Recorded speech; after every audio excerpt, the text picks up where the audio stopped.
ऑफिसमधलं प्रेम 11 धाड गोळीचा आवाज संपूर्ण बंकरमध्ये घुमला. धूर थोडा निवळताच ईशा मोठ्याने ओरडली, आरव! सगळे धावत पुढे आले, पण गोळी आरवला लागली नव्हती. ती रुद्रच्या खांद्यात लागली होती. रुद्र वेदनेने खाली कोसळला. इन्स्पेक्टर अनिकेत आणि कमांडोनी क्षणाचाही विलंब न करता त्याला पकडलं. अनिकेत म्हणाले, रुद्र, आता तुझा खेळ संपला. रुद्र हसत म्हणाला, माझा शेवट झाला, पण ब्लॅक सर्कलचा नाही. आरव त्याच्यासमोर उभा राहिला. अजून कोण आहे? रुद्रने हळूच खिशातून एक छोटा कागद काढला.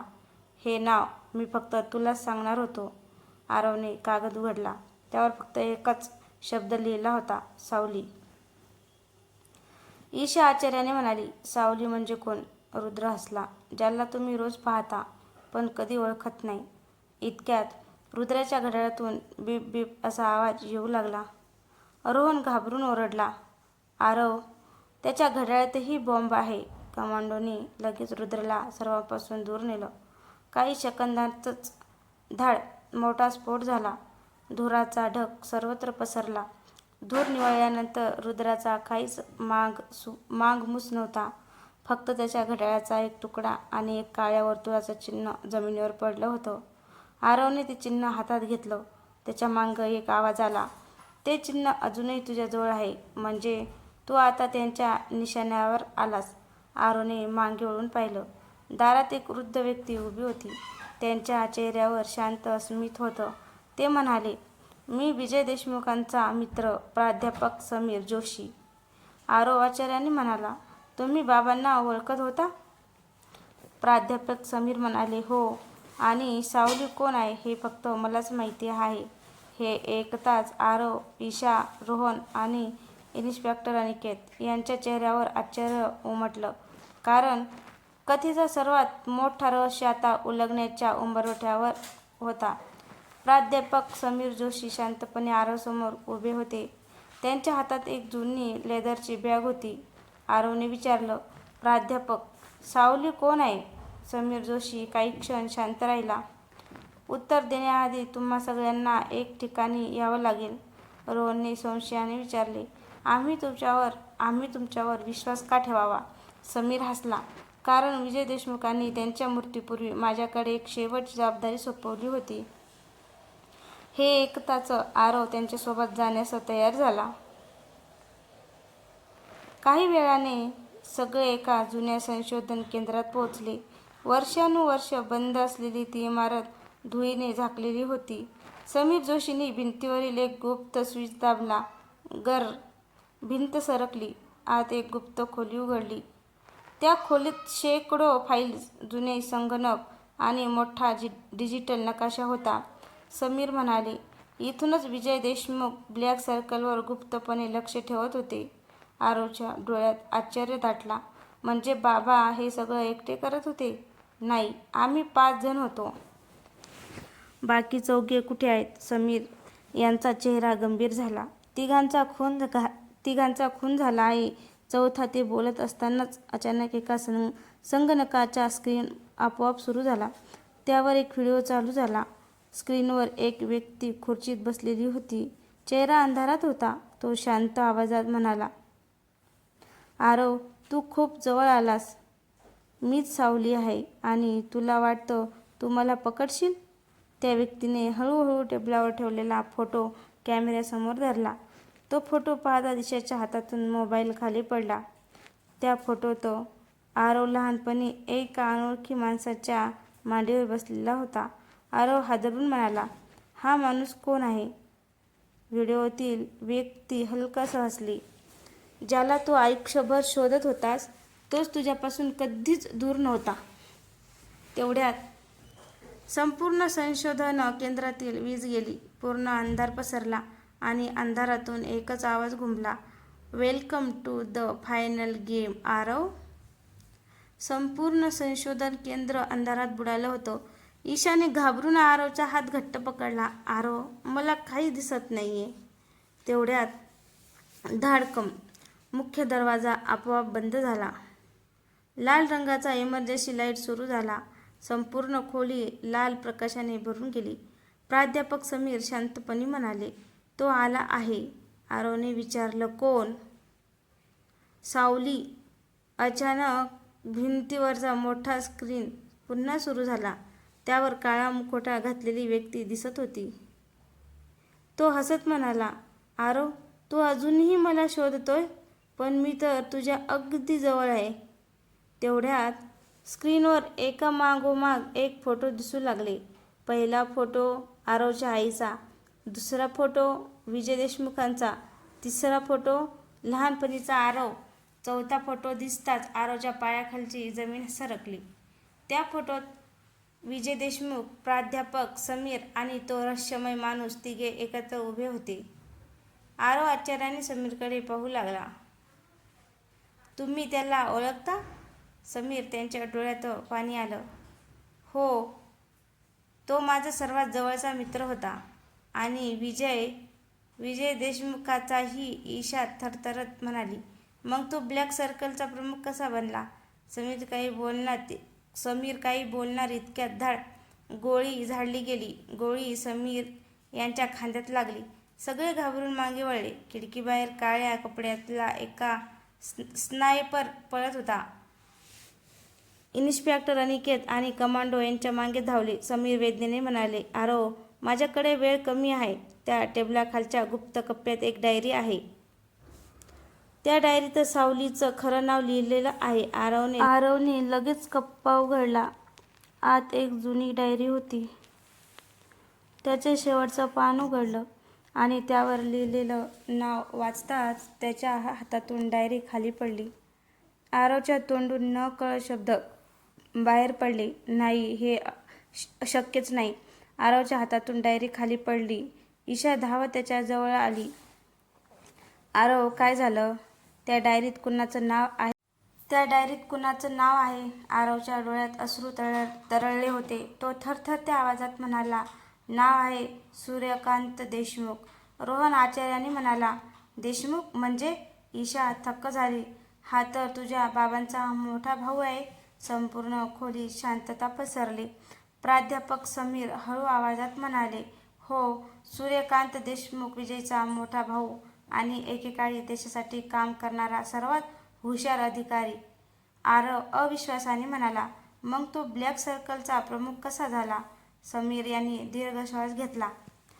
त्याच्यावर खोटा देशद्रोहाचा आरोप ठेवण्यात आला होता. ज्याच्यासाठी त्याने आयुष्य दिलं त्याच लोकांनी त्याला गुन्हेगार ठरवलं. त्या दिवसापासून त्याने सुडाची शपथ घेतली आणि जन्म झाला सावलीचा. इतक्यात टेबलावर ठेवलेला फोन वाजला. ट्रिंग ट्रिंग ट्रिंग. आरवने फोन उचलला. समोरून शांत पण ओळखीचा आवाज आला. आरव, मी सूर्यकांत देशमुख बोलतोय. आरवचा श्वास थांबला. काका? हो, मी तुझा काका. मला तुला भेटायचं आहे. ईशा कुजबुजली. आरव, हा सापळा असू शकतो. सूर्यकांत पुढे म्हणाला, जर तुला तुझ्या बाबांच्या मृत्यूचं खरं कारण जाणून घ्यायचं असेल तर आज रात्री 11 वाजता जुन्या देशमुख वाड्यात एकटाच ये. पोलिसांना आणलं तर सत्य कायमचं संपेल. फोन कट झाला. सगळे एकमेकांकडे पाहू लागले. इन्स्पेक्टर अनिकेत ठामपणे म्हणाला, आरव, एकट्याने जाणं धोकादायक आहे. आरव शांतपणे खिडकीबाहेर पाहत म्हणाला, तो माझा शत्रू असेल पण तो माझ्या बाबांचा भाऊही आहे. यावेळी मला उत्तर हवं आहे आणि ते मी घेऊनच परत येणार. त्या रात्री देशमुखवाड्याचा मोठा दरवाजा हळूहळू उघडला. आत पूर्ण अंधार होता आणि अंधारातून एक आवाज घुमला, स्वागत आहे तुझं आरव, तुझ्या आयुष्यातील सर्वात मोठ्या सत्यात. देशमुखवाड्याचा विशाल दरवाजा हळूहळू बंद झाला. धाड. आरवने आजूबाजूला नजर फिरवली. संपूर्ण वाडा धुळीने माखलेला होता. भिंतीवर जुनी चित्र लटकली होती. अचानक एक दिवा आपोआप पेटला. त्या प्रकाशात एक व्यक्ती आराम खुर्चीत बसलेली दिसली. त्याने हळूहळू चेहरा वर केला. तो होता सूर्यकांत देशमुख. आरव काही क्षण त्याच्याकडे पाहतच राहिला. काका? सूर्यकांतच्या डोळ्यात पाणी आलं. खूप मोठा झालास रे आरव. अगदी तुझ्या बाबांसारखा दिसतोस. आरवचा राग अनावर झाला. माझ्या बाबांचं नाव घेण्याचा तुम्हाला अधिकार नाही. जर तुम्हीच सावली असाल तर त्यांच्या मृत्यूला तुम्ही जबाबदार आहात. सूर्यकांत शांतपणे उठले. जर मी सांगितलं की विजयचा खून मी केला नाही तर? आरव थपकला. मग कुणी केला? सूर्यकांत एका जुन्या कपाटाकडे गेले. त्यांनी कपाटातून एक व्हिडिओ कॅसेट आणि एक जुना फोटो बाहेर काढला. हा फोटो नीट बघ. आरवने फोटो हातात घेतला. त्या फोटोत विजय देशमुख, सूर्यकांत आणि त्यांच्यासोबत तिसरा एक अधिकारी उभा होता. त्या अधिकाऱ्याचा चेहरा पाहून आरव हादरला. हा तर तेवढ्यात धाड! वाड्याच्या खिडकीची काच फुटली. एक गोळी थेट सूर्यकांतकडे झेपावली. आरवने क्षणाचाही विलंब न करता त्यांना बाजूला ढकललं. गोळी भिंतीत घुसली. बाहेरून काळ्या कपड्यातील काही हल्लेखोर वाड्यात शिरले. त्यांच्या हातावर तेच काळ्या वर्तुळाचं चिन्ह. त्यांचा प्रमुख ओरडला, सावलीला जिवंत सोडू नका आणि आरवलाही संपवा. आरवने सूर्यकांतकडे पाहिलं. काका, आता मला तुमच्यावर विश्वास ठेवायची की नाही हे नंतर ठरवेन, पण आज आपण दोघं मिळून या लोकांना थांबवूया. सूर्यकांत अनेक वर्षांनी पहिल्यांदा हलकासा हसले. या क्षणाची मी वाट पाहत होतो आरव. आणि पुढच्या क्षणी वाड्यात भीषण गोळीबार सुरू झाला. देशमुख वाड्यात गोळीबार सुरू झाला. धाड धाड धाड! आरवने ईशाने दिलेली पिस्तूल घट्ट पकडली आणि सूर्यकांत काकांना एका भिंतीमागे सुरक्षित नेलं. सूर्यकांत म्हणाले, आरव, हे लोक मला मारायला नाही आलेत. आरव आश्चर्याने म्हणाला, मग? हे त्या फाईलसाठी आलेत ज्यात ब्लॅक सर्कलचा शेवट दडला आहे. तेवढ्यात एका हल्लेखोराने हातबॉम्ब फेकला. धूम! मोठा स्फोट झाला. वाड्याचा एक भाग कोसळला. धुरामुळे काहीच दिसत नव्हतं. आरव ओरडला, काका, खाली वाका! तेवढ्यात एक गोळी आरवच्या हाताला चाटून गेली. त्याच्या हातातून रक्त वाहू लागलं. आरव! सूर्यकांत ओरडले. पण आरव थांबला नाही. त्याने एका हल्लेखोराला पकडून खाली पाडलं. त्याच्या खिशात एक कार्ड सापडलं. त्या कार्डवर लिहिलं होतं. सूर्यकांत ते कार्ड पाहताच हादरले. नाही, त्यांनी हा प्लॅन सुरू केला म्हणजे? आरवने विचारले. काय आहे हा फिनिक्स? सूर्यकांत गंभीर आवाजात म्हणाले, जर हा प्लॅन पूर्ण झाला तर ब्लॅक सर्कल पुन्हा पूर्वीपेक्षा 10 पट शक्तिशाली होईल. तेवढ्यात वाड्याच्या मागच्या बाजूने ईशा, रोहन आणि इन्स्पेक्टर अनिकेत कमांडो टीमसह आत आले. ईशा धावत आरव जवळ आली. तू ठीक आहेस ना? आरव हलकसा हसला. मी ठीक आहे, पण वेळ खूप कमी आहे. अचानक वरच्या मजल्यावरून एक रहस्यमय व्यक्ती टाळ्या वाजवत खाली आली. टक टक टक!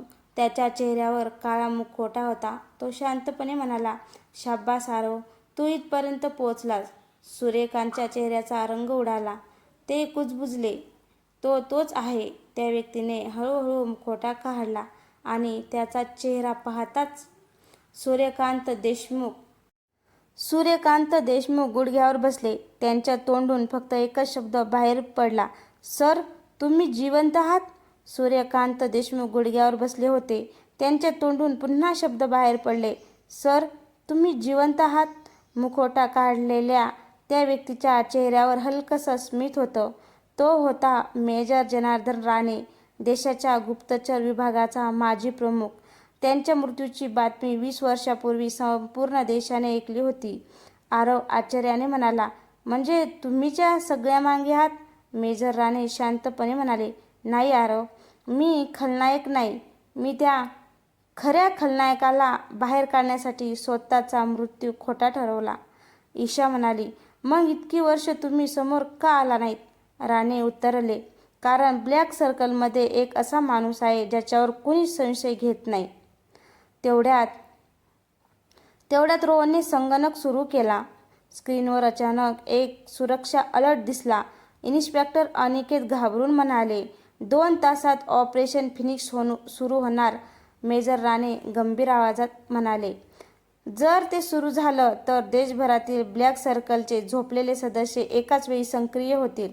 आरव ठामपणे म्हणाला, मग आपण त्यांना थांबवू. तेवढ्यात सूर्यकांतने आरवला एक जुनी चावी दिली. ही चावी विजयने माझ्याकडे ठेवली होती. या चावीने फिनिक्स हॉल्ट उघडेल. आरवने चावी हातात घेतली. त्या क्षणी वाड्याच्या तळघरातून एक मोठा स्फोट झाला. धाड!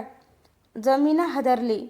भिंतींना तडे जाऊ लागले. ईशा ओरडली, आरव, खाली काहीतरी घडतंय. मेजर राणे शांतपणे म्हणाले. उशीर झाला. त्यांनी फिनिक्स हॉल्ट उघडलं आहे आणि तळघरातून काळ्या कपाटातील डझनभर शस्त्रधारी लोक वर येऊ लागले. त्यांच्यापुढे चालणाऱ्या व्यक्तींच्या चेहऱ्यावर हसू होतं. तो थांबला. हळूहळू हातातील हातमोजा काढला आणि त्यांच्या हातावर कोरलेलं काळ्या वर्तुळाचं चिन्ह पाहून सूर्यकांत हादरले. ते कुजबुजले. नाही, खरा ब्लॅक सर्कल प्रमुख हा आहे. तळघरातून वर आलेल्या त्या रहस्यमय व्यक्तीकडे सगळ्यांच्या नजरा खिळल्या होत्या. सूर्यकांत थरथरत म्हणाले, हाच खरा ब्लॅक सर्कलचा प्रमुख. त्या व्यक्तीने हळूहळू टाळ्या वाजवल्या. टक टक टक. तो हसत म्हणाला, शाब्बास सूर्यकांत, इतक्या वर्षांनी तरी सत्य बोललास. आरव पुढे होत म्हणाला, तू कोण आहेस? तो शांतपणे म्हणाला, माझं नाव विक्रांत शिरसाट आहे, ब्लॅक सर्कलचा संस्थापक. हे ऐकताच ईशा, रोहन आणि इन्स्पेक्टर अनिकेत थक्क झाले. विक्रांत पुढे म्हणाला, तुम्ही आजपर्यंत ज्या लोकांशी लढत होता ते फक्त माझी प्यादी होती. खरा खेळाडू मी होतो. आरव रागाने म्हणाला, आज तुझा खेळ संपेल. विक्रांत मोठ्याने हसू लागला. आरव, अजूनही तुला वाटतं तू जिंकशील? तेवढ्यात त्याने रिमोटवरील एक बटन दाबलं. संपूर्ण वाड्यातच सायरन वाजू लागलं. Warning, warning, warning. रोहनने संगणकाकडे पाहिलं. त्याच्या चेहऱ्यावर भीती स्पष्ट दिसत होती. आरव, फिनिक्स हॉलमधला सर्व डेटा आपोआप डिलीट होतोय. स्क्रीनवर काउंटडाऊन सुरू झालं. सूर्यकांत ओरडले, तो डेटा गेला तर ब्लॅक सर्कल विरुद्धचा प्रत्येक पुरावा नष्ट होईल. आरवने एक क्षणही न घालवता धाव घेतली, पण विक्रांतने त्याचा मार्ग अडवला. दोघांमध्ये भीषण झटापट सुरू झाली. मुक्क्या, लाथा, धक्का बुक्की. अखेर आरवने विक्रांतला खाली पाडलं. तेवढ्यात ईशा धावत कंट्रोल पॅनलकडे पोहोचली. तिने डेटा शो करण्याचा प्रयत्न केला, पण स्क्रीनवर एकच संदेश दिसला. ईशा ओरडली, आरव फक्त विक्रांतच्या फिंगरप्रिंटचा डेटा वाचू शकतो. विक्रांत जमिनीवर पडूनही हसू लागला. मला जिवंत पकडलं तरच सत्य जगासमोर येईल. त्या क्षणी बाहेरून हेलिकॉप्टरचा आवाज घुमला. धडधड धडधड धडधड. वाड्याच्या छतावरून दोर खाली आले. काळ्या कपड्यातील कमांडो आत उतरू लागले. विक्रांत हसत म्हणाला, आरव, माझी खरी क्षण आता आली आहे.